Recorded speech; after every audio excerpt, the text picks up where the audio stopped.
Hi అండి, welcome to my channel. ఇవాళ మన ఛానల్లో చిట్టి చిట్టి మినప వడియాలని ఎలా చేసుకోవాలో దాని ప్రిపరేషన్ ఏంటో మీకైతే చూపించబోతున్నాను. చాలా టేస్ట్గా ఉంటాయండి. అన్ని వడియాల కల్లా ఈ మినప వడియాలు బెస్ట్ వడియాలు. ఇవి ఉదయం చేసినా సరే రేపటి రోజున కూడా ఇంతే ఫ్రెష్గా ఉంటాయి అన్నమాట. ఇలా ఫ్రై చేసి పెట్టినా సరే చాలా టేస్ట్గా ఉంటాయి. ఆ మసాలా ఫ్లేవర్తో తింటూ ఉంటే భలే ఉంటాయండి. మీరు కూడా తప్పకుండా ట్రై చేయండి. సో ఇప్పుడు నేను ఇక్కడ ఒక కప్పు దాకా మినపప్పుని ఒక 4 అవర్స్ ముందు నానబెట్టుకున్నాను అనమాట. 4 అవర్స్ కరెక్ట్గా నానబెట్టుకుంటే సరిపోతుంది. అంతకన్నా ఎక్కువ కూడా నానబెట్టుకోవాల్సిన అవసరం లేదండి. ఎక్కువ నానబెట్టేసినా కానీ అవి స్మెల్ వచ్చేస్తూ ఉంటాయి అన్నమాట. 4 అవర్స్ నానబెట్టుకుంటే సరిపోతుంది. శుభ్రంగా కడిగి ఆ తర్వాత ఒక మిక్సీ జార్లోకి ఇలా ట్రాన్స్ఫర్ చేసేసుకుని, వాటర్ ఎక్కువ వేసుకోవద్దండి. జస్ట్ ఒక 2-3 టేబుల్ స్పూన్ దాకా వేసేసుకుని చక్కగా మెత్తగా గ్రైండ్ చేసేసుకోవాలి. చూసారు కదా, ఈ విధంగా ఉంటే సరిపోతుందన్నమాట.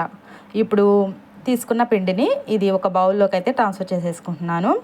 మొత్తం తీసేసుకోకుండా లాస్ట్లో కొంచెం ఇలా ఉంచేసానండి మిక్సీ జార్లో. ఎందుకంటే మిర్చి వేసుకున్నప్పుడు కొంచెం ఎక్కువ అయితే క్వాంటిటీ మిక్సీ బాగానే తిరుగుతుంది. బట్ తక్కువ క్వాంటిటీతో తీసుకుంటే కనుక ఇలా మిక్సీలో కొంచెం పిండి ఉంచేసుకుని 5-6 పచ్చిమిరపకాయలు, టేస్ట్కి తగినంత సాల్ట్ వేసేసుకుని కచ్చా పచ్చాగా గ్రైండ్ చేసుకోవాలి.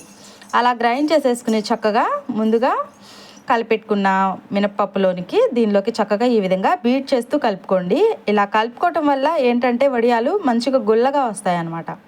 సో ఇప్పుడైతే మనకు ఇలా చేతిని తడి చేసుకుంటూ వడియాలు పెట్టుకోండి. చేతికి అంటుకోకుండా చక్కగా ఈజీగా వచ్చేస్తాయి. మనకి నచ్చిన సైజులో చక్కగా ఈ విధంగా చిట్టి చిట్టి వడియాలను అయితే పెట్టేసుకోవచ్చు అండి. నేను ఇక్కడ కవర్ మీద అయితే పెట్టుకుంటున్నాను. మీరు కావాలంటే క్లాత్ మీద కూడా పెట్టుకోవచ్చు. ఇంకా ఎండ అవైలబుల్గా ఉంటే కనుక బయట కూడా పెట్టుకోవచ్చు. ఏంటంటే ఎండలో పెట్టుకుంటే తొందరగా ఎండిపోతాయి, బట్ ఇంట్లో పెట్టుకుంటే కొంచెం టైం పడుతుంది అనమాట. ఇలా నేను అయితే ఇంట్లోనే పెట్టేసుకున్నాను అనమాట. చక్కగా ఈ విధంగా పెట్టేసుకోవచ్చు. మీరు ఇంకా ఎక్కువ క్వాంటిటీతో కనుక చేసుకోవాలి అనుకుంటే కనుక కవర్లో వేసుకుని చక్కగా అలా కూడా పెట్టుకోవచ్చు. పాల కవర్లు ఉంటాయి కదండి, ఆ కవర్లో వేసేసుకుని కోన్ టైప్ లాగా చేసేసుకుని చక్కగా ఈ విధంగా చిట్టి చిట్టి వడియాలని ప్రిపేర్ చేసేసుకోవచ్చు. ఇలా నేను ఉదయం పెడితే సాయంత్రానికి ఈ విధంగా చక్కగా డ్రై అయిపోయాయి అన్నమాట. ఇంకా లోపల కొంచెం తడి ఉందండి, ఇక్కడ చూపిస్తున్నాను చూడండి, ఈ విధంగా ఉందన్నమాట. సో ఇప్పుడైతే వీటన్నిటినీ తీసేసి ఒక ప్లేట్లోకి ట్రాన్స్ఫర్ చేసేసుకుని మరుసటి రోజు ఎండలో పెట్టుకున్నానండి. కంప్లీట్గా చక్కగా ఎండిపోయాయి అన్నమాట సాయంత్రానికల్లా. సో చక్కగా మంచిగా ఈ విధంగా ఫ్రై చేసేసుకోవడమే వీటిని. ఇప్పుడు చక్కగా ఒక డబ్బాలో స్టోర్ చేసి పెట్టుకున్నామంటే 2-3 సంవత్సరాల దాకా స్టోర్ ఉంటాయండి. చాలా బాగుంటాయి అన్నమాట. స్టవ్ మీద కళాయి పెట్టుకుని కళాయిలోకి డీప్ ఫ్రైకి సరిపడా ఆయిల్ తీసుకోవాలి. ఆయిల్ బాగా హీట్ అయిన తర్వాత ఈ వడియాల్ని వేసేసుకోవాలండి. కాకపోతే కొంచెం నిదానంగా ఫ్రై చేసుకోండి. అంటే స్టవ్ని కొంచెం సిమ్లో పెట్టి నిదానంగా ఫ్రై చేసుకోండి. లోపల కూడా మంచిగా ఫ్రై అవుతాయి.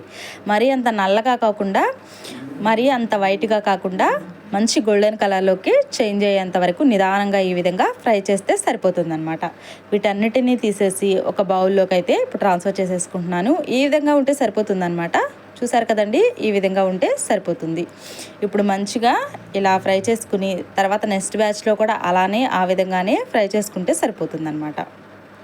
ఈ విధంగా గోల్డెన్ కలర్లోకి చేంజ్ అయిన తర్వాత వీటన్నిటిని తీసేసి ఒక బౌల్లోకి సర్వ్ చేసేసుకోవడమేనండి. పప్పుచారు కానీ, రసం కానీ, సాంబార్ కర్రీలు కానీ చేసుకున్నప్పుడు చక్కగా ఈ వడియాలని నంచుకుని తింటూ ఉంటే ఆ మసాలా ఫ్లేవర్తో ఎంత బాగుంటాయోనండి. అన్ని వడియాల్లో కల్లా ఈ మినప వడియాలు చాలా టేస్ట్గా ఉంటాయి. ఇంతే కదండి, ఇవి 2 రోజులు కూడా ఇలానే ఉంటాయన్నమాట. ఇలా బయట పెట్టేసినా సరే డబ్బాలో స్టోర్ చేసుకోకుండా చాలా బాగుంటాయన్నమాట. మీరు కూడా తప్పకుండా అయితే ట్రై చేయండి. అంతే కదండి, దీన్ని కూర కూడా చేసుకోవచ్చు.